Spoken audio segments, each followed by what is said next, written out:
भूर्भुवः स्वः तत्सवितुर्वरेण्यं भर्गो देवस्य धीमहि धियो यो नः प्रचोदयात्। ओम शांति शांति शांति। नमस्ते माय डियर फ्रेंड्स, नमस्ते मेरे प्यारे दोस्तों। ये मानवीय विद्युत के चमत्कारों के ऊपर तीसरा वीडियो है। ये वीडियो हम शुरू करते हैं विचारों की बिजली। हमारी मानसिक विद्युत में से प्रति क्षण जो लहरें उठती रहती हैं उन्हें विचार नाम से पुकारते हैं। विचार केवल एक शब्द नहीं वरन एक मूर्तिमान पदार्थ है जिसे वैज्ञानिक यंत्रों की सहायता से प्रत्यक्ष देखा जाने लगा है। अमेरिका में ऐसे फोटो खींचने के कैमरे बना लिए गए हैं जो विचारों की तस्वीरें साफ साफ खींच लेती हैं। तुम जिस वस्तु का चिंतन कर रहे हो उसी वस्तु के समान मानस चित्र बनने लगते हैं। उन यंत्रों की सहायता से स्थूल वस्तुओं की भांति उन चित्रों का भी फोटो खींच लिया जाता है। विचार हर घड़ी मस्तिष्क में से निकलकर बाहर की ओर उड़ते रहते हैं। उन उड़ते विचारों की तस्वीर ठीक वैसी ही आती है जैसी कि मनुष्य की कल्पना हो। तुमने पानी में उठती लहरें देखी होंगी, यह चाहे किसी जगह से उठी हों पर समाप्त वही जाकर होगी जहाँ पर पानी का अंत होगा। पानी का अंत चाहे कितनी ही दूर हो वह बराबर बहती रहेंगी और जब किनारे पर पहुंच जाएंगी तो पृथ्वी की आकर्षण शक्ति उसके वेग को अंदर खींच लेगी। विचार भी मानसिक विद्युत की लहरें हैं और यह विश्व ब्रह्मांड में व्याप्त आकाश ईथर तत्व में उठती हैं। आकाश अनंत है, उसका कहीं अंत नहीं होने के कारण उन लहरों का भी कहीं अंत नहीं होता और वे निरंतर बहती ही रहती हैं। विचार विभिन्न प्रकार के होते हैं, उस भिन्नता के कारण उनके रंग रूप भी अंतर आ जाता है, इसलिए वे सब आपस में मिलजुल कर एक नहीं हो जाते वरन अलग अलग बने रहते हैं। हाँ, एक समान विचार दूर दूर से इकट्ठे होकर घने होते रहते हैं। जैसे अलग अलग स्थानों पर भाप एक जगह जमा होते होते बादल बन जाती है। बिजली में आकर्षण शक्ति भी होती है, इसलिए यह विचार एक दूसरे को खींचते रहते हैं। तुम जैसे विचार करते हो मस्तिष्क में उस जाति की आकर्षण शक्ति पैदा होती है और वह उसी प्रकार आकाश में उड़ने वाले विचारों को पकड़कर अपने अंदर खींच लेती है। इसलिए जो बात तुम सोचते हो उसके संबंध में बहुत सी नई बातें मालूम कर लेते हो। इसका कारण है कि उस प्रकार का विचार कभी किन्हीं व्यक्तियों ने किया होगा और उनका अनुभव जो उड़ता फिर रहा था तुम्हें मिल गया। परोपकार और भलाई के विचार करने से वैसे ही विचारों का जमाव होता है और हृदय बड़ी शांति तथा शीतलता अनुभव करता है। इसके विपरीत क्रोध, घृणा, पाप, कपट के विचार करने पर वे अपनी जाति वालों को बहुत बुला लेते हैं और वे अपने दाहक गुणों के कारण मन को बेचैन बना देते हैं। कई महापुरुष प्रत्यक्षतः संसार की भलाई का कोई अधिक काम नहीं करते, परंतु वे उच्च कोटि की पवित्र विचारधारा संसार में प्रवाहित करते रहते हैं। तदनुसार जनता को इतना लाभ पहुंचता है जितना हजार आदमियों के शारीरिक कार्यों से नहीं हो सकता। अनेक महात्मा पर्वतों की कंदराओं में तप करते रहते हैं। यह नहीं सोचना चाहिए कि वे अपनी मुक्ति या स्वर्ग कामना के लिए परिश्रम कर रहे हैं। असल में तप द्वारा वे अपनी आत्म विद्युत को बहुत तीव्र करते रहते हैं और उसके द्वारा अपने पवित्र विचारों को ब्रॉडकास्ट करते रहते हैं और जिन्हें सांसारिक मनुष्य अपने मानस रेडियो यंत्रों पर भली प्रकार सुन सके। महात्मा गांधी स्वतंत्रता आंदोलन के लिए ज्यादा तादाद में सेवक नहीं चाहते थे। वे कहते थे कि पर्याप्त आत्म शक्ति वाले थोड़े से आदमी हों तो भी सफलता मिल सकती है।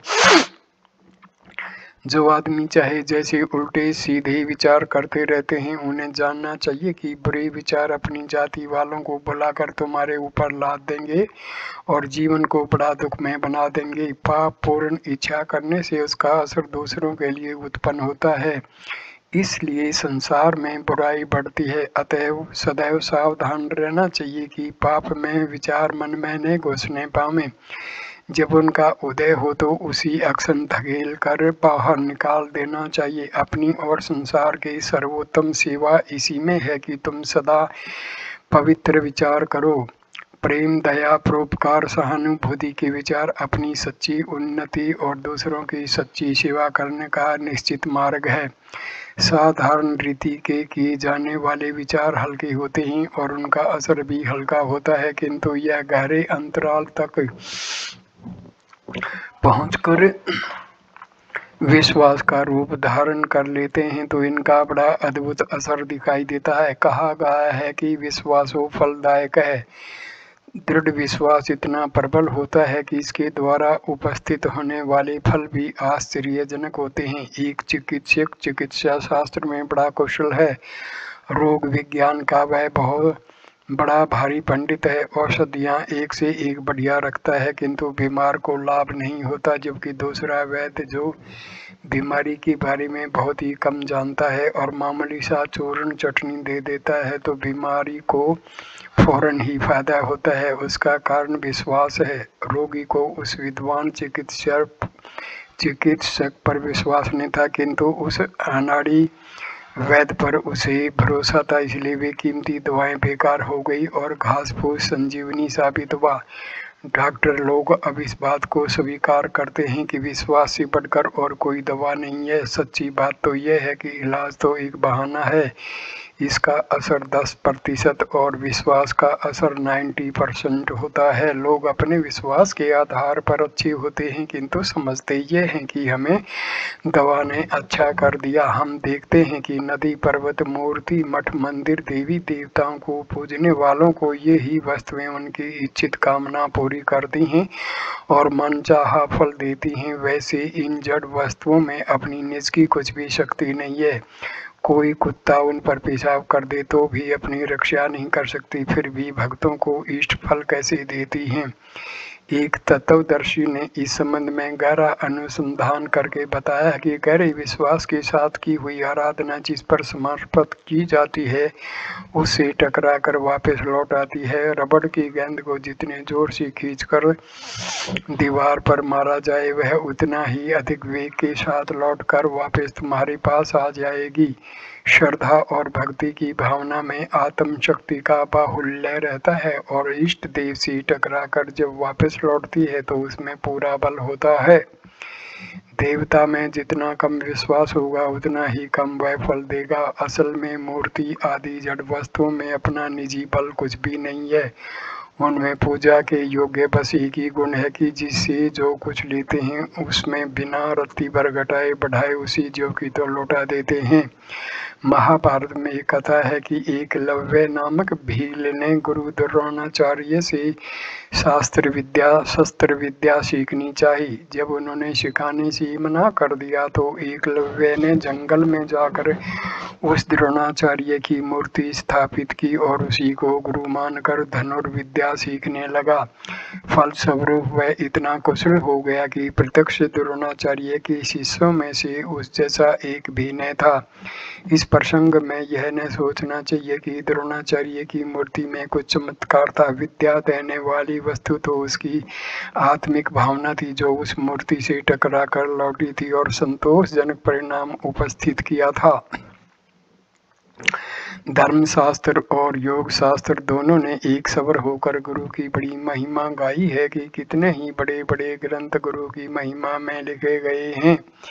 यहाँ तक कि गोविंद से भी गुरु को बड़ा बताया गया है। इस विवेचन का रहस्य यह है कि उस पर जितनी श्रद्धा होगी वह लौटकर उतनी ही मात्रा में तुम्हारी उन्नति करेगी। गुरु कहलाने वाला भी आखिर मनुष्य ही है और जब तक वह शरीर धारण किए हुए हैं तब तक शरीरधारियों से होने वाली त्रुटियां उसमें भी होती रहेंगी। फिर साधारण या थोड़े बहुत उन्नत मनुष्य को उतनी बड़ी महिमा प्रदान की गई है, उसका उसका वास्तविक रहस्य यही है जो ऊपर कहा गया है।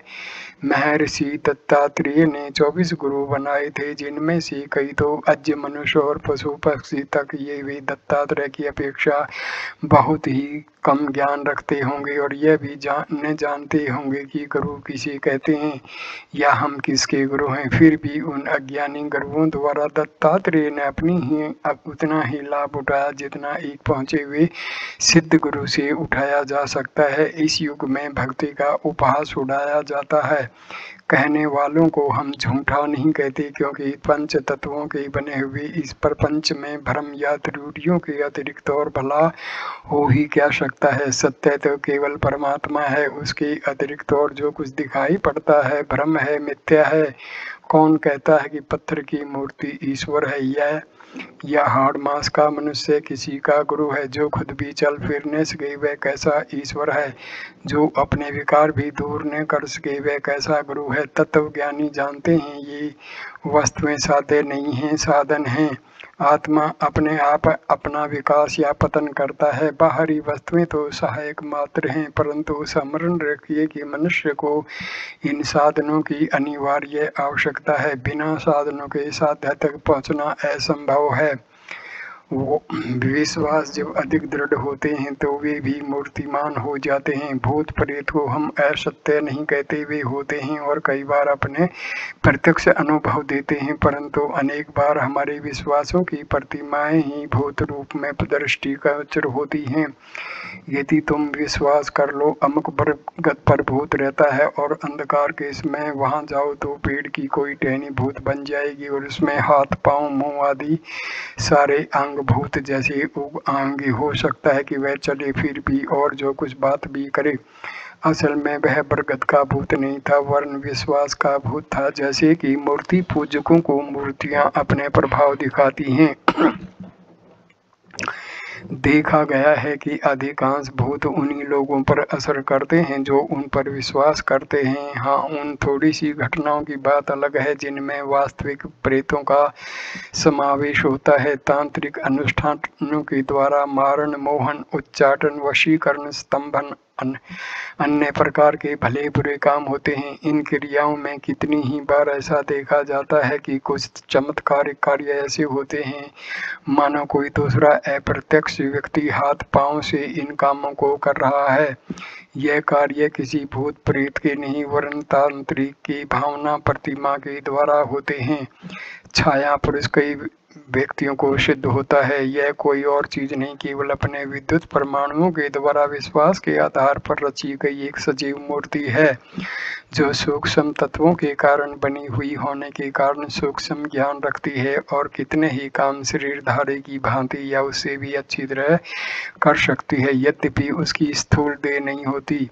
कर्ण, पिशाचिनी, यक्षिणी, भैरवी, दिव्य स्वप्ना आदि की सिद्धियों में भी आत्म तेज के प्रबल चित्र बन जाते हैं जो उग्र साधन द्वारा गहरे जमाए गए विश्वास की मात्रा के अनुसार कार्य करते हैं।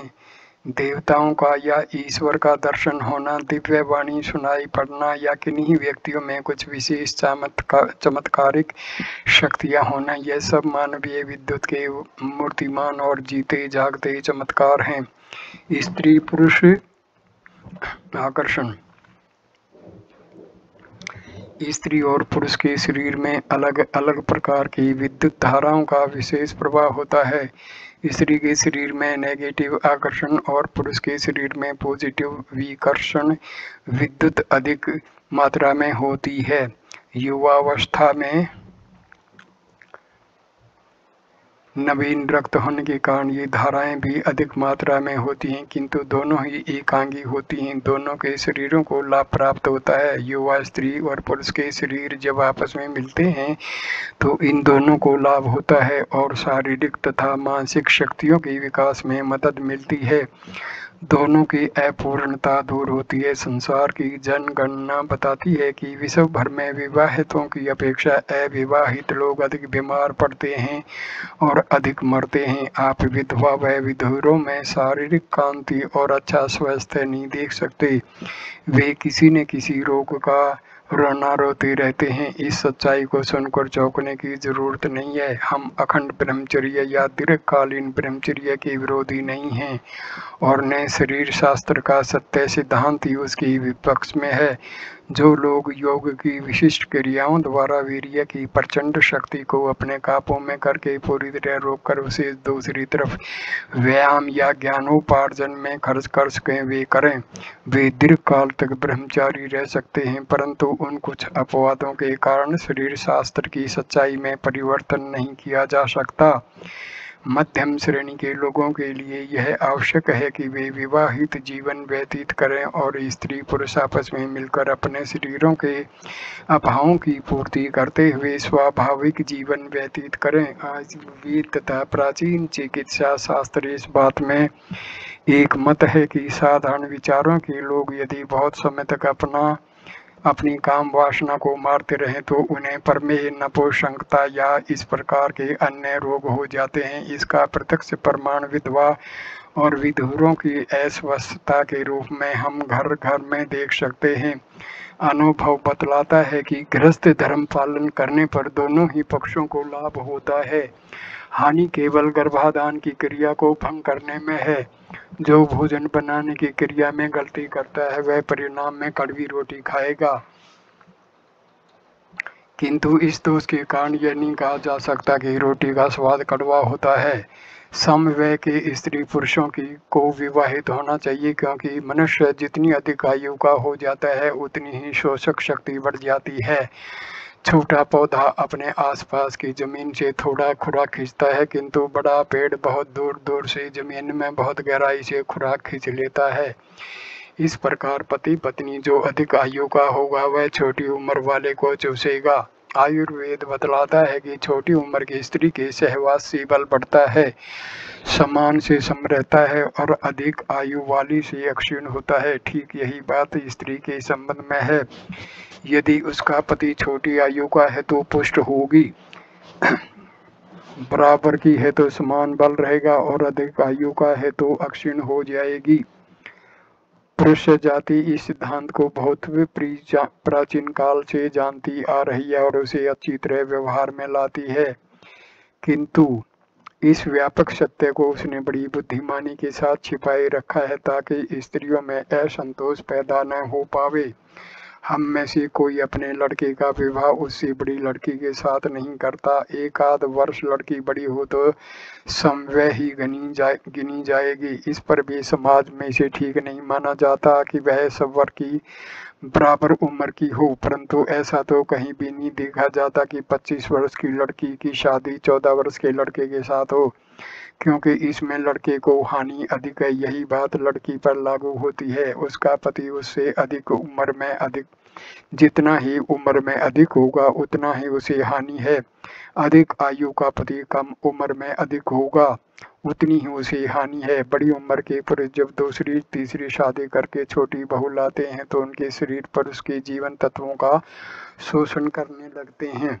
जैसे अमर बेल जिस पेड़ पर छा जाती है उसका रस खींचकर स्वयं बलवान होती रहती है। वृद्धावस्था में विवाह करने वाले पुरुषों की आयु बढ़ जाती है, इनका स्वास्थ्य भी संभल जाता है, किंतु स्त्री अल्प समय में निस्तेज और बूढ़ी हो जाती है। जो पिता धन के लोभ से अपनी लड़कियों की शादी वृद्ध पुरुषों के साथ कर देते हैं वे उसे तिल तिल करके अपना जीवन दूसरों को चटाने के लिए असहाय छोड़ देते हैं। आपने देखा होगा कि वयस्क पुरुषों की अल्प आयु स्त्रियां अक्सर बीमार पड़ी रहती हैं। वे नहीं जानते कि इसकी वास्तविक कारण क्या है। यदि जान भी लें तो बेचारी कर भी क्या सकती हैं। जिस प्रकार किसी गरीब की कमाई को जबरदस्ती छीन कर खाना पाप कर्म है, उसी प्रकार वृद्ध विवाह भी है। दुख की बात है कि पुरुष जाति अपने स्वार्थ पर न्याय का बलिदान कर रही है। सहवास के इसमें शारीरिक अंग उत्तेजित होते हैं और उनकी उष्णता बढ़ती है। यह बढ़ी हुई उष्णता एक दूसरे के अंगों में प्रविष्ट होती है। शरीर का सबसे प्रबल और सजीव श्लेष्मा वीर्य है। संलग्न के इसमें दोनों की आंतरिक शक्ति का पात होता है। इस विद्युत धारा को गुप्त अंगों द्वारा ग्रहण करके अपने अंदर धारण कर लेते हैं। इस प्रकार दोनों के गुण कर्म स्वभाव का एक दूसरे में परिवर्तन होने लगता है। एक समान वस्तुएं आपस में आकर्षित होती हैं। यह विज्ञान का आद्य नियम है। स्त्री के विद्युत कण पुरुष शरीर में और पुरुष के स्त्री शरीर में व्याप्त हो जाते हैं। वे अपने मूल जन्म स्थान की याद करके बार बार उसी ओर खींचते हैं, जैसे कोई परदेशी बार बार अपने घर का स्मरण करता है। इस प्रकार दोनों के विद्युत कण एक दूसरे की ओर खींचते रहते हैं। इसी विद्युत क्रिया को दाम्पत्य प्रेम कहते हैं। दोनों में बहुत बड़ी ममता बढ़ जाती है। अन्य प्रियजनों से इतना प्रेम नहीं होता जितना दंपति में होता है। विद्युत गणों के एक दूसरे के शरीर में जाने से प्रेम बढ़ता है। इसका दूसरा प्रमाण संतान प्रेम है। माता पिता के शरीर के कुछ भाग से संतान का शरीर बनता है, इसलिए वह भाग अपने मूल स्थान की ओर खींचते रहते हैं। संतान के शरीर में पिता की अपेक्षा माता का भाग अधिक लगा होता है, इसलिए बच्चों में पिता की अपेक्षा माता की ममता अधिक होती है। स्त्री पुरुष के साथ साथ रहने पर एक दूसरे को प्रोत्साहन मिलता है और प्रसन्नता होती है। यह बुरी प्रथा है कि स्त्रियां बाहर के पुरुषों से तो बातचीत करें, परंतु घर में पति के आने पर घूंघट निकाल लें या उनसे बात न करें। यह प्रथा मनोविज्ञान की दृष्टि से बहुत ही खराब है और इसे जितनी जल्दी हो सके छोड़ना चाहिए। भारत में स्त्रियां पतियों के साथ बाहरी कामकाजों में साथ साथ काम नहीं कर सकती, तो भी इतना तो होना ही चाहिए कि जब वे घर आएं तो स्वतंत्रता पूर्वक बोलचाल सकें। सात्विक सहवास यही है कि स्त्री पुरुषों को आपस में अधिक संभाषण की पूरी सुविधा और स्वतंत्रता प्राप्त हो। कभी कभी विशेष अवसरों पर आलिंगन आदि भी गर्भाधान क्रिया मर्यादा से बाहर कदापि न जानी चाहिए, क्योंकि दोनों के शरीर एक दूसरे को खींचकर अनावश्यक काम जागृत करते हैं। आवश्यकता से अधिक इंद्रिय उत्तेजना और पूरी निद्रा का नहीं आना, यह दोनों ही बातें स्वास्थ्य के लिए अहितकर हैं। इसलिए यह स्मरण रखना चाहिए कि जब सोने का समय हो तो दोनों अलग अलग बिस्तरों पर आराम करें। वैश्यागमन ऐसा है जैसे दावत में सैकड़ों आदमियों की बची खुची थूक लार लगी हुई गंदी जूठन चाटना। इससे गर्मी सुजाक आदि शारीरिक कष्ट होते हैं, सो तो होते ही हैं, मानसिक अवस्था कई गुना अधिक होती है। वैश्याएं अपने कर्म को पाप कर्म मानती हैं। जो व्यक्ति जानबूझकर पाप कर्म करता रहता है उसका शारीरिक वातावरण बड़ा ही दुष्ट और घातक हो जाता है। ऐसे वातावरण के प्रभाव से बचे रहना कठिन है। वैश्या के पास जो आते हैं वे सभी पाप कर्मा होते हैं। वे अपनी अपनी सौगात वैश्या के मन पर छोड़ते जाते हैं। ऐसे असंख्य दुराचारियों की विचारधारा वैश्या के शरीर में भरी रहती है। उसके निकट आने वाला व्यक्ति उसके रंग की काली छाप लिए बिना बच नहीं सकता। वैश्या का शरीर और मन जिन पाप कृत्यों में दिन रात डूबा रहता है उनका एक वायुमंडल तैयार हो जाता है। उस वायुमंडल में एक बार फंसकर फिर पीछा छुड़ाना बड़ा ही मुश्किल है। वैश्यालय, मदिरालय, द्यूत गृह या अन्य ऐसे ही स्थानों में व्याप्त असंख्य लोगों की दुर्वासनाएं नए आदमी के पीछे डाकनी की तरह चिपट जाती हैं और उसे खींचकर उसी नारकीय रंग में अधिक रंगने को बाध्य करती हैं। फलस्वरूप इनके चक्कर में पड़ जाने वाला आदमी उच्च जीवन से पतित होकर पाप और नरक की ज्वाला में जलने लगता है। पर स्त्री गमन में भय और सामाजिक दंड की आशंका भरी होती है। यह आशंका और भय प्रथम तो समागम को आनंद बना देते हैं, दूसरे वे भय के विचार मन में जमा कर अन्य शारीरिक और मानसिक उपद्रव उत्पन्न करते हैं। अतः इससे भी वैश्यागमन का ही भांति बचना चाहिए। सत्संग मनुष्य दूसरों की विद्युत शक्ति को भी खींचकर अपने अंदर धारण कर सकता है। संगति का भला बुरा असर होना प्रसिद्ध है। दुष्टों के संग से मनुष्य वैसा ही बनने लगता है और सत्संगति में रहकर सुधर जाता है। कारण यह है कि जिस प्रकार मनुष्य अपने गंध के परमाणु हर घड़ी वायु में फेंकता रहता है, उसी प्रकार मनुष्य शरीर भी अपनी शारीरिक विद्युत के परमाणु हर घड़ी इधर उधर फेंकता रहता है। जिस प्रकार बगीचे का वायुमंडल सुगंध से भर जाता है, उसी प्रकार मनुष्य की शारीरिक विद्युत के परमाणु अपने आसपास वैसा ही घेरा बना लेते हैं जैसे कि उसकी विचार या शारीरिक स्थिति होती है। डॉक्टर लोग कहते हैं कि बीमार के पास उसकी बीमारी के कीड़े उड़ते रहते हैं, इसलिए स्वस्थ मनुष्य को उनसे दूर रहना चाहिए, नहीं तो वे कीड़े उन पर भी आक्रमण करेंगे। डॉक्टर लोग खुद बहुत सावधान रहते हैं। रोगी को छूकर वे फौरन हाथ धो लेते हैं। जो औजार रोगी के शरीर को स्पर्श करता है उसकी भी सफाई करते हैं। वे जानते हैं कि ऐसा नहीं करेंगे तो बीमारी के कीड़े दूसरों पर हमला करेंगे। हम नित्य देखते हैं कि एक मनुष्य की छूत दूसरे व्यक्तियों को भी लगती है और कई बार तो वह भी उसी बीमारी में ग्रसित हो जाता है। यहाँ शब्दों के हेरफेर के कारण लोग समझने में भ्रम करते हैं। कीड़े जन्म से यह न समझ लेना चाहिए कि यह घुन, चींटी या दीमक जैसे कीड़े होते हैं। यदि वह इसी प्रकार के होते तो केवल उन्हीं लोगों पर असर करते जो उन्हें छूता, परंतु या तो पास जाने पर बिना छुए भी असर करते हैं। तब क्या यह मक्खी, पतंगे या तितली की तरह उड़ने वाले होते हैं? नहीं, यह इसी तरह के भी नहीं होते। वास्तव में यह किसी तरह के नहीं होते। इनका रंग रूप दुनिया के किसी भी कीड़ी से नहीं मिलता। जीव का प्रधान चिन्ह उसके हाथ, पांव, आंख, मुंह, इंद्रियां हैं। ऐसी कोई भी इंद्रिय इनमें नहीं देखी जाती। फिर यह जीव या कीड़े किस प्रकार हुए? असल में यह जर्म मनुष्य शरीर में से हर घड़ी निकलने वाली बिजली के परमाणुओं की शक्ल में देखे जाते हैं और उनके दोनों सिरों पर नेगेटिव और पॉजिटिव धाराओं के अंश अनुभव किए जाते हैं। हमारे मत की पुष्टि उस बात से भी होती है कि हर व्यक्ति पर असर नहीं करते, जैसे कि बिजली हर चीज पर असर नहीं करती। अस्पतालों में परिचारक छूत के रोगियों की परिचर्या करते हैं पर वे बीमार नहीं पड़ते। घरों में भी छूत की बीमारी नहीं लगती। जो लोग निर्भय रहते हैं, परवाह नहीं करते, अपना मन मजबूत रखते हैं, उनके ऊपर असर नहीं होता। किंतु जो लोग डरते हैं, घबराते हैं, वही बीमार पड़ते हैं। डरने का अर्थ उन विद्युत परमाणुओं को आकर्षित करना और निर्भय रहने का अर्थ उन्हें फटकार देना है। यह जम्ज बिना बुलाए किसी स्थान पर नहीं जाते। जैसे कि बिजली की प्रचंड शक्ति भी विरोधी वस्तुओं पर असर नहीं करती। यदि यह कीड़े मामूली कीड़े की तरह होते तो किसी के बुलाने की परवाह न करते और जैसे चींटी दीवार पर चढ़ जाती है, वैसे ही यह रोग कीट भी हर एक मनुष्य पर चढ़ दौड़ते, परंतु ऐसा नहीं होता। यह नहीं समझना चाहिए कि यह जम्ज बीमार आदमियों के शरीर में से ही निकलते हैं। यह तो मनुष्य के शरीर से हमेशा हर हालत में निकलते रहते हैं। जैसे कि पानी में से भाप, मामूली तौर से हमें पानी में से भाप उठती हुई दिखाई नहीं देती, परंतु बर्तन में रखा हुआ पानी धीरे धीरे घटने लगता है और कुछ समय में सूख जाता है। इससे सिद्ध होता है कि यद्यपि हमें दिखाई नहीं देता, परंतु पानी धीरे धीरे उड़ता रहता है। रोगी और निरोग सभी मनुष्य के शरीर में से विद्युत परमाणु उड़ते रहते हैं और जैसे वे होते हैं अपना असर दूसरों पर डालते रहते हैं।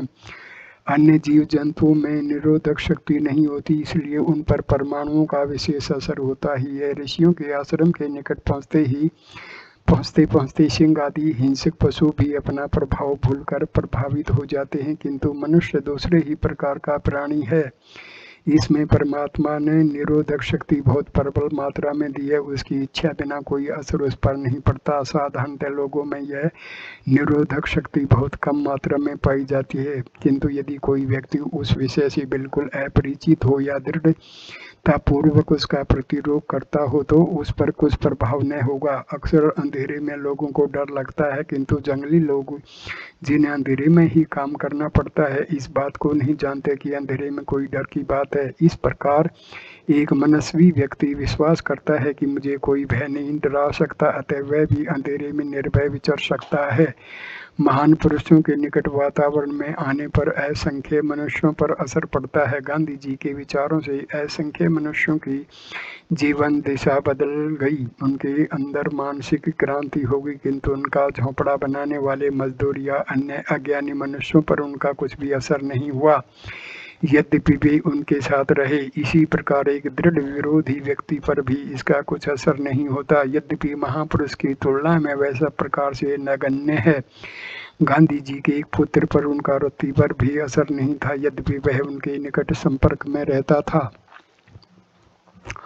उपरोक्त पंक्तियों में हमारा यह बताने का अभिप्राय है कि दूसरों के शारीरिक और मानसिक शक्ति संपन्न विद्युत परमाणुओं को मनुष्य चाहे तो गहरे विज्ञान या प्रबल मनस्विता के द्वारा रोक भी सकता है। शेष दिशाओं में उनका असर दूसरों पर अवश्य होता है। उपरोक्त अपवाद कहीं हजारों घटनाओं में एक आध बार देखे जाते हैं, अन्यथा साधारणतः मनुष्यों की मानसिक स्थिति ऐसी ही रहती है कि वे नए प्रभावों को ग्रहण करें। बालकों में न तो गहरा अज्ञान होता है, क्योंकि इसमें उनके पूर्व संस्कार पूर्णतः सुप्त होकर नए सांचे में नहीं डल गई होती और न निरोधक शक्ति का विकास होता है। इसलिए वे जैसे लोगों के साथ रखे जाएंगे निश्चय वैसे ही बन जाएंगे। इसमें भी कुछ अपवाद पाए जाते हैं। कुछ बालक माता पिता से विरुद्ध गुण स्वभाव के होते हैं, इसका कारण उनके प्राचीन संस्कार अत्यंत प्रबल समझने चाहिए। उपरोक्त कुछ अपवादों को छोड़कर शेष 99% लोगों पर संगति का असर होता है। किसका असर किस पर कितना होगा, यह एक प्रकार की कुश्ती है, जिसकी धारणा योग्यता और आकर्षण शक्ति जितनी अधिक होगी वह दूसरों को उतना ही अधिक अपनी ओर आकर्षित प्रभावित कर लेगा। रोज हम लोग बहुत से लोगों से मिलते जुलते हैं, पर कोई खास असर अपने ऊपर नहीं होता, क्योंकि उनके विद्युत परमाणु साधारण स्तर के होते हैं और हमारे मन से टकरा कर लौट जाते हैं, किंतु विशेष शक्ति रखने वालों का असर हमारे ऊपर अवश्य हो जाता है। विशेष रूप से भले या बुरे लोग ही किसी को प्रभावित कर सकते हैं। हमारे मन में जिस प्रकार के बीज होते हैं उसी प्रकार के लोगों की ओर आकर्षण होते हैं और उनके सहवास से उन चीज़ों को वृक्ष रूप में बढ़ा लेते हैं। तब कहा जाता है कि अमुक मनुष्य का अमुक प्रकार का असर इस पर हुआ है। जब तक सांसारिक अनुभव परिपक्व दिशा में नहीं होता तब तक दोनों तरफ झुकने का अंदेशा रहता है। नवयुवकों में से हर हवा का विरोध करने की क्षमता नहीं होती और वे जैसा देखें उस पर बह सकते हैं। कई अधिक उम्र के व्यक्ति भी ऐसा ही मुलायम मन लिए हुए होते हैं और दूसरों से बहुत जल्दी प्रभावित होते हैं, किंतु जीवन की एक दिशा निर्धारित हो जाने, कुछ सिद्धांत निश्चित कर लेने पर अपने विषय का ही प्रभाव पड़ता है, अन्य प्रकार के असर व्यर्थ हो जाते हैं। आपको अपना जीवन जिस ढांचे में डालना हो उसी प्रकार के प्रतिभाशाली लोगों का सत्संग कीजिए और उनके निकट श्रद्धा के साथ आदरपूर्वक विनम्र होकर जाइए। नम्र होने का तात्पर्य अपने अंदर अधिक ग्राहक शक्ति उत्पन्न करना है। तद्वित प्रणपातेन परिस्पर्शनेन सेवया, अर्थात प्रणाम करके, सेवा करके और प्रसन्न करके ज्ञान को प्राप्त करो। अहंकार युक्त उद्धत स्वभाव के साथ सत्संग करने का अर्थ अपने अंदर निरोधक शक्ति को भर लेना है। इससे उसको कुछ भी लाभ नहीं मिलेगा। जिसे कुछ प्राप्त करना हो उस पर श्रद्धा करते हुए नम्रता पूर्वक उसके निकट जाओ। ऐसा करने से तुम्हारी आकर्षण शक्ति बढ़ जाएगी और उन महानुभाव के आसपास उड़ते हुए परमाणुओं को अपने अंदर खींच सकोगे। पवित्र लोगों के निवास स्थान पर बैठने से ही अपने अंदर बड़ी शांति प्राप्त होती है और बुद्धि का विकास होता हुआ दृष्टिकोण होता है। दो व्यक्ति जब एक दूसरे को कुछ लेन देने की दृष्टि से एकाग्र होकर सत्संग करते हैं तो उसका फल बहुत ही चमत्कारिक होता है। दोनों की एकाग्रता हो जाने से दोनों आपस में संबंध हो जाते हैं। एक व्यक्ति अपना ज्ञान दूसरे पर फेंकता है और दूसरा उसे पूरी तरह पकड़ता है। वह ज्ञान ग्राहक के अंतःकरण में बहुत गहरा उतर जाता है।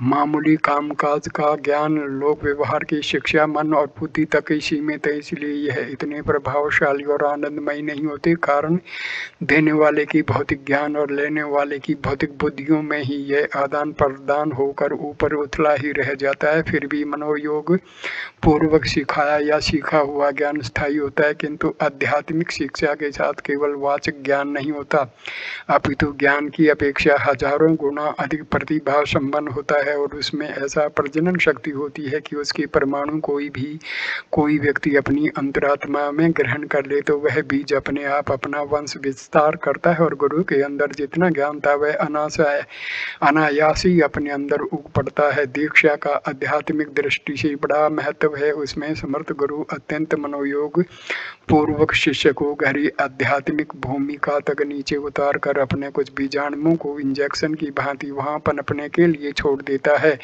यह बीज अमर होकर उसके अंतराल में पड़े रहते हैं और यदि सिंचन हुआ तो बहुत जल्दी फलित हो उठते हैं, अन्यथा किसी भी दिशा में मरते नहीं और जब भी अवसर पाते हैं हरे हो जाते हैं। आज दम्मी और अयोग्य व्यक्ति गुरु दीक्षा जैसे अत्यंत दुरूह संस्कार को करने का साहस कर डालते हैं। वे धन के लालच से उच्च कोटि की योग क्रिया को भी तमाशा बनाते हैं और इसका उपहास कराते हैं। यह कितने दुख और लज्जा की बात है। उच्च आत्माओं द्वारा दी हुई शिक्षा निष्फल नहीं जा सकती, उसकी प्रक्रिया बहुत जल्द ही दिखाई देने लगती है। कई योगी शिष्य के सिर पर हाथ रखकर उसकी कुंडलिनी जागृत करने की अक्षमता रखते हैं। हमारे अपने अनुभव में ऐसे कई महात्मा आए हैं। वे जब अपनी आत्मिक तेज उगर करते हैं तो उनके शरीर में बिल्कुल बिजली जैसी धारा चल उठती है। उनके शरीर को उस समय छूने पर बिल्कुल बिजली से भरे हुए तारों को छूने के धक्के का अनुभव होता है। या हम बहुत आगे की बातें कह गए, पाठकों को इतना आगे जाने की जरूरत नहीं, उन्हें तो इतना ही जानना चाहिए कि सत्संग का लाभ विनम्र बनकर उठाया जा सकता है। उत्तम विचारों वाले प्रबल मनस्वियों के निकट जाने का अवसर ढूंढते रहना चाहिए और जब जब ऐसे प्रसंग में लाभ उठाना चाहिए। यदि तुम्हारा काम काज करने का या रहने सहने का प्रबंध उत्तम विचार वाले लोगों के साथ हो सके तो अन्य प्रकार का कष्ट उठाकर भी वैसा करना चाहिए, क्योंकि उसके द्वारा जो लाभ होता है वह अकथनीय है। सत्संग की महिमा का वर्णन करना हमारी शक्ति के बाहर की बात है। पारस के सत्संग से लोहा सोना बन जाता है, किंतु आत्मा के सत्संग से जीव परमात्मा बन जाता है। मैं इस वीडियो को यहीं पर विराम देता हूँ। धन्यवाद दोस्तों ये वीडियो देखने के लिए। अगला वीडियो नंबर 4 भी हम इसी टॉपिक से जारी रखेंगे। धन्यवाद, नमस्कार। कृपा करके वीडियो को लाइक करना, कमेंट करना, शेयर करना और चैनल को सब्सक्राइब करना। धन्यवाद, नमस्कार माय डियर फ्रेंड्स।